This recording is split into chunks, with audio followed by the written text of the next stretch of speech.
Italians and tourists alike are enjoying the early spring sun on Rome's beautiful piazzas, many of them savoring a cup of coffee. Drinking their espresso is a daily ritual for many Italians. In fact, the country ranks number 3 in the world in per capita coffee consumption. But do they know what it takes to bring them their cup of coffee? I think it starts by donkeys and then goes into the containers, in the bags, and then trucks, and then with the glass. Not a bad try. The reality is significantly more complex, requiring multiple modes of transport. From bean to factory to cafe terrace can take years, covering several continents.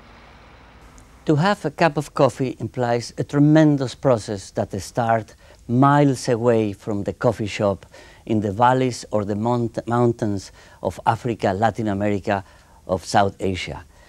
Since the moment you plant the seed until you have that cup of coffee, a time of 3 to 4 years could elapse. Road transport is the initial and the final part of the process. It's fundamental. A simple cup of coffee, from the beans to the sugar, the cup to the spoon, requires some 30 suppliers from 18 countries.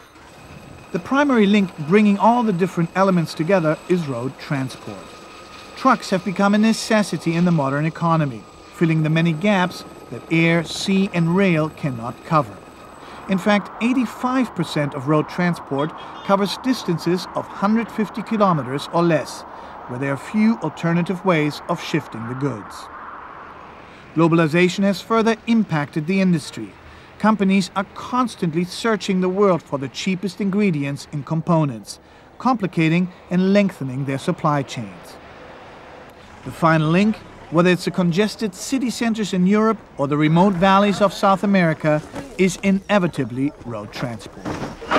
More and more you've got to balance the responsibility to the community with the need to be moving products from one place to another. But it's become a much bigger issue with the globalization of supply chains.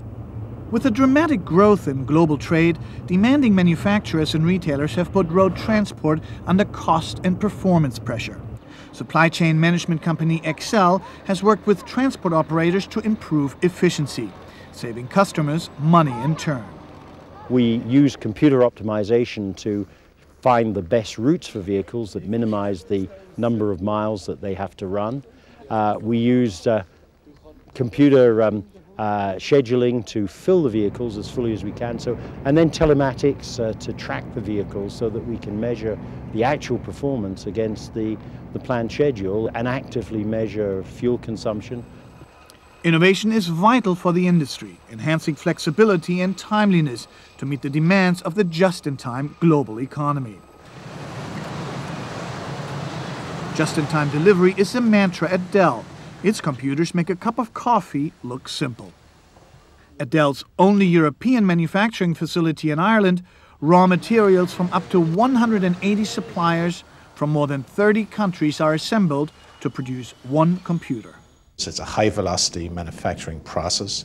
It takes 5 to 12 hours to manufacture the product, move it to the dock door on the other end of the factory, which, depending on what country it's designated for, will be placed on that particular truck and move within the same day on its way to that country. 98% plus of our finished product will go by truck.